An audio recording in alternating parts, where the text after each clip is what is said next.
Hello and welcome to Mr. Paul's Pantry. I'm Mr. Paul and today's recipe is for something easy but delicious.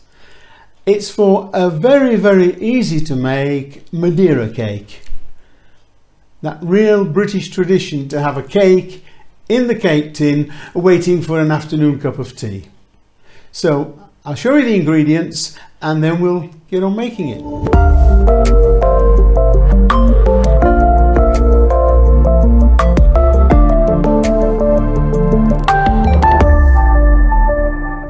Right, here are the ingredients for this Madeira cake. Very few, very simple. It's actually, the recipe is very much like a Victoria sponge sandwich, except you have a little more flour. In the Victoria sponge sandwich, the ingredients are pretty much all the same.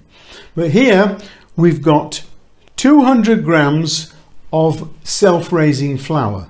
Now if you're not using self-raising flour and you only have plain flour or all-purpose flour, then you will need to add 2 teaspoons, level teaspoons of baking powder, not baking soda. And when I say teaspoons, I don't mean teaspoons out of the cutlery drawer. They're all different sizes, shapes, and they don't measure teaspoons at all.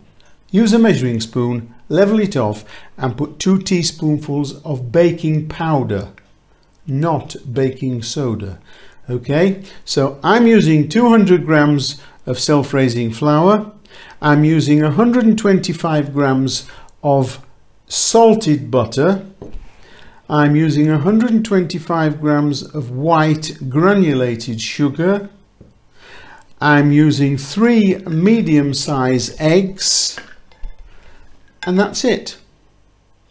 And today I'm going to mix it with my hand mixer, the electric hand mixer. You can use it with a wooden spoon. As I explained in other videos, I've got arthritis in my hands and I find it very difficult using a wooden spoon, but I have done for many years just done it by hand. You can use this machine or you can use a stand mixer or use it by hand. Okay, that's the ingredients. Let's do it. So here we are.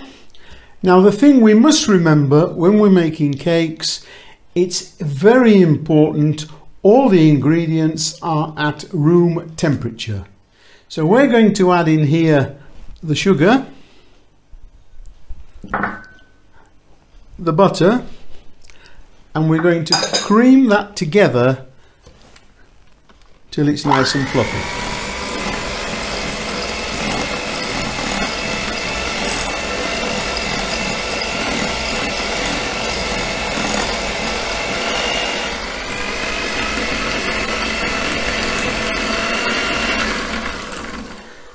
So now we've got the sugar and the butter mixed together nice and creamy, we're going to add the eggs one at a time and mix those in each time.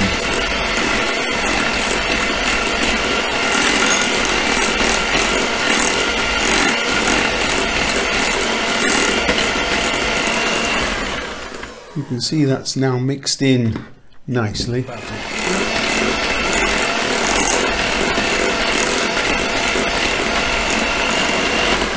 There's the second egg incorporated and that's the last one going in there now.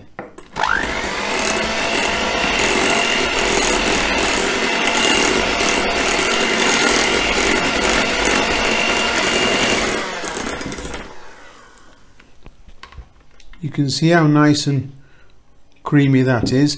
Now I'm going to add the flour. There we are.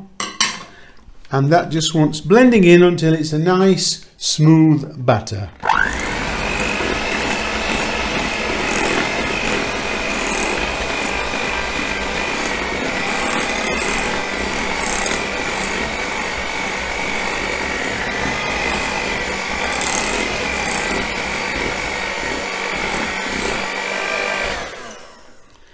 Okay, so here's the springform tin I'm going to put it in. It's an 18 centimetre tin.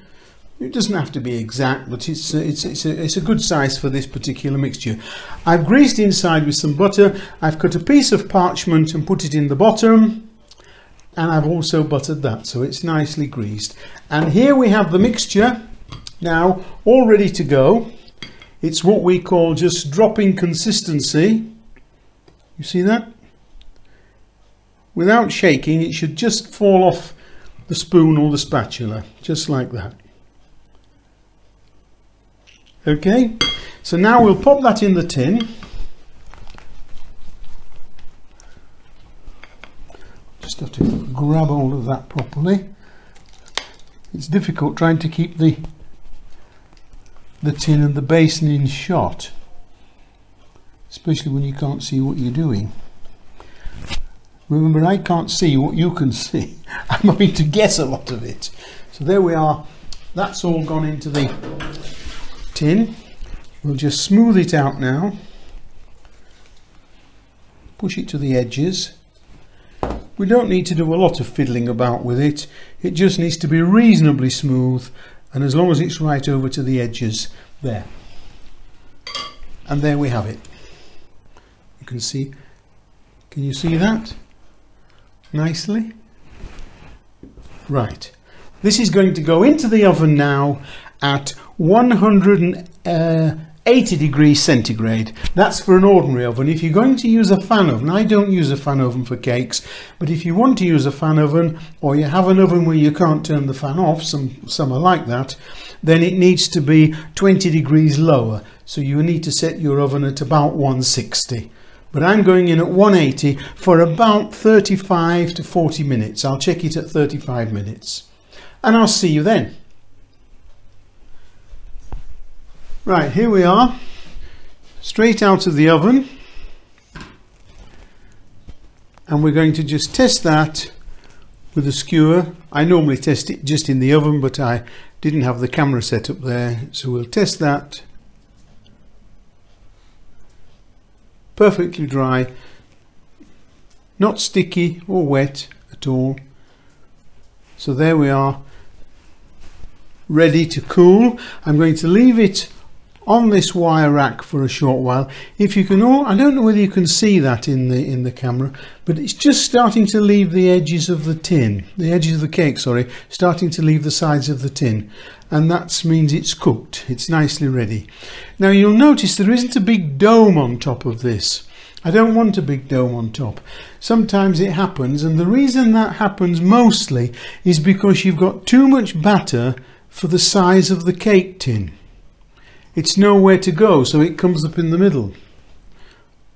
Okay, if you do what I've suggested and use the correct size tin for the amount of recipe you're making, you should always finish up with a nice even top. That would take very little to, if I wanted to ice this cake, it would take very little just to level that off now, and I wouldn't waste any cake hardly. So we'll leave that there now, and as soon as it's cooled, we'll cut it and have a look inside. So here we are. I'm going to remove the springform tin. I'm going to leave it on its metal base, I think, to cut it. It's not stuck at all, it's very, very loose there, as you can see. But I think I'm going to leave it on that base, and then we've got a flat.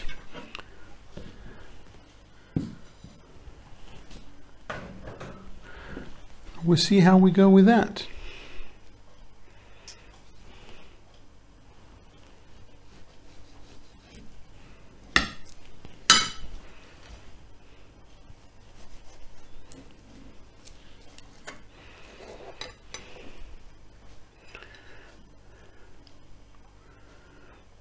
And there we are. See that nicely? It's a lovely piece of cake, nice and moist, crumbly, and I think I'm going to enjoy that with a nice cup of tea. You can see inside there.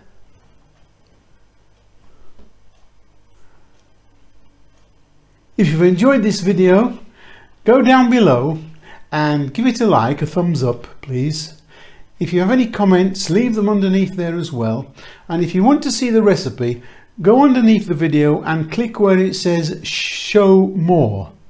Okay, and then the full recipe will be there. It's also on my website as well. If you haven't subscribed, just press the subscribe button below the video as well, and when you do so, you'll see a little bell icon at the side. If you click on that, you'll be reminded every time I put up a new video. Well, I hope you've enjoyed it, and this is Mr. Paul saying bye for now, and I'll see you next time.